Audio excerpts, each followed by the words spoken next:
Aqui, neste túmulo do Mosteiro de Santa Cruz de Coimbra, está sepultado Dom Afonso Henriques. Morreu a 6 de dezembro de 1185, após ter governado 57 anos o Reino de Portugal. Coimbra foi também a cidade onde muito provavelmente terá nascido em finais de 1108 ou nos primeiros meses de 1109. Vamos, portanto, recuar no tempo e percorrer outros locais onde foi importante a ação de Dom Afonso Henriques e ver, ao mesmo tempo, como nasceu Portugal. Dom Afonso Henriques teria nascido muito provavelmente em Coimbra, em finais de 1108 ou nos primeiros meses de 1109. Era filho do conde Dom Henrique, um nobre cavaleiro que veio de França para ajudar o rei de Leão, Dom Afonso VI, nas lutas contra os mouros, e de uma filha deste rei, Dona Teresa.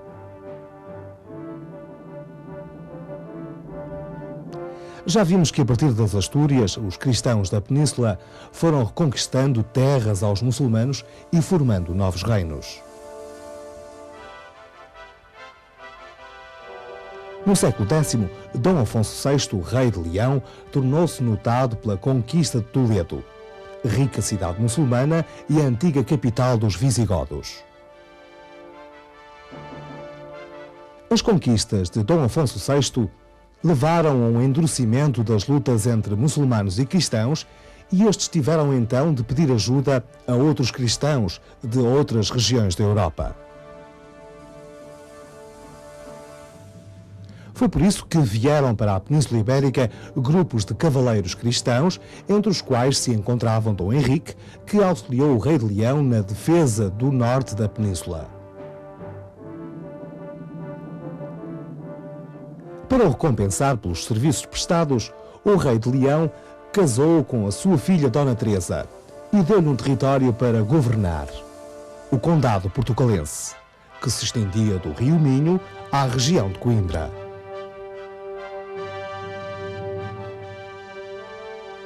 Ao dar-lhe este território, o rei de Leão impôs-lhe, no entanto, algumas condições. Dom Henrique devia lutar contra os mouros e servir o rei sempre que este precisasse. Desde que cumprisse estas determinações, podia Dom Henrique aumentar o seu território sempre que conquistasse novas terras. Mas Dom Henrique e os do Condado tinham a ambição de serem independentes de Leão. Só que à sua morte esta situação de dependência mantinha-se. Com pouco mais de um ano de idade, Afonso Henriques foi entregue aos cuidados de Soeiro Mendes e sua mulher, senhores de Ribadave, já que sua mãe tinha partido ao encontro do pai, que provavelmente estava ao serviço do rei de Leão, em Aragão. A sua infância foi passada aqui, em Guimarães. Quando Dom Henrique morreu, tinha Afonso Henriques apenas 3 anos, o que levou a que fosse sua mãe a assumir o governo do condado. Neste continuava a luta contra os mouros, mas enquanto parte da população queria alargar o território para sul e separar-se do Reino de Leão, Dona Teresa permanecia sob a influência dos nobres da península. Assim, grande parte da população do condado apoiou o jovem Afonso Henriques, que, segundo a tradição, desde os 13 anos se tinha armado cavaleiro e desde os 15, de acordo com os costumes da época, tinha direito a governar. A luta contra a mãe e os nobres que a apoiavam teve um final na Batalha de São Mamede, perto de Guimarães, em 1128. Foi então que Dom Afonso Henriques assumiu o governo do condado e retomou a ação do seu pai pela independência, sempre apoiado pelo bispo de Braga, que desejava também a independência da sua diocese, da de Santiago de Compostela. O reforço da importância do condado e a sua independência implicava uma luta que tinha que se desenvolver em 3 frentes. No plano militar, contra os muçulmanos. No plano militar e diplomático, contra o rei de Leão e Castela, onde agora reinava seu primo Dom Afonso VII. No plano diplomático, para conseguir o apoio do chefe dos cristãos, o Papa, cujo poder nesse tempo não era apenas religioso, mas também político.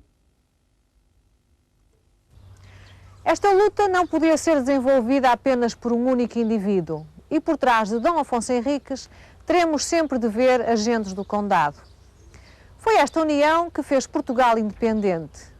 Afonso Henriques começa por se tentar libertar de todos os interesses dos nobres portucalenses, mudando a sua residência, em 1131, de Guimarães para Coimbra, cidade de onde também mais facilmente podia conduzir a luta contra os mouros.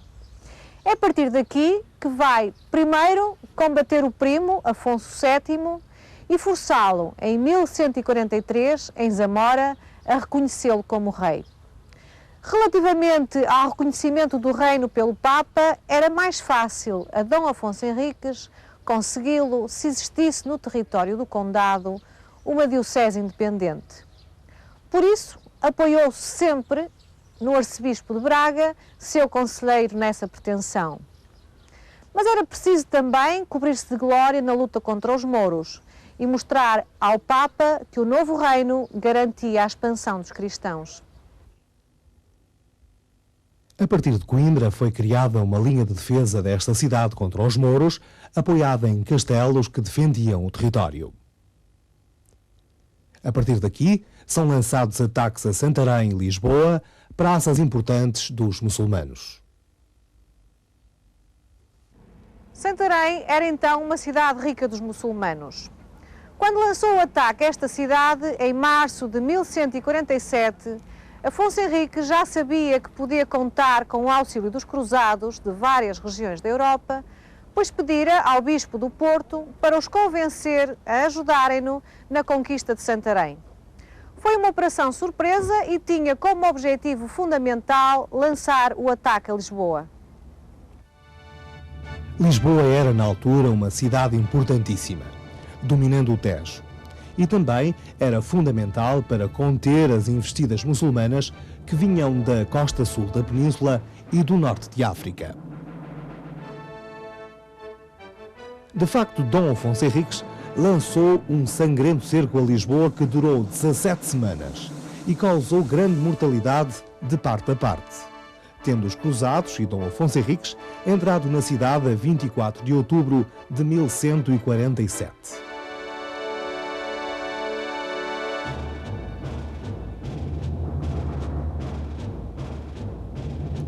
Uma vez conquistada Lisboa, as expedições guerreiras prosseguiram e foram depois tomadas Sintra, Almada e Palmela, cuja posse assegurava a defesa de Lisboa e, mais tarde, Alcácer do Sal. Estava assim garantida a defesa através da conquista da linha do Tejo e do Sado. A segurança que estas novas conquistas ofereciam permitiu que se entrasse num período de acalmia militar e em que as maiores preocupações passaram então a ser para o novo reino a sua organização e o reconhecimento papal. Foram então fundadas inúmeras povoações, sobretudo no centro do território, agora mais seguras dos ataques dos mouros e concedidos privilégios aos que fossem para aí viver. As conquistas encheram de prestígio o rei e o reino, o que fez com que, a 23 de maio de 1179, o Papa Alexandre III reconhecesse Dom Afonso Henriques como rei e Portugal como reino independente. A vida de Dom Afonso Henriques foi toda ela dedicada à concretização de um sonho, tornar Portugal independente. Por isso mesmo, a história deste rei acompanha o nascimento de Portugal como reino independente.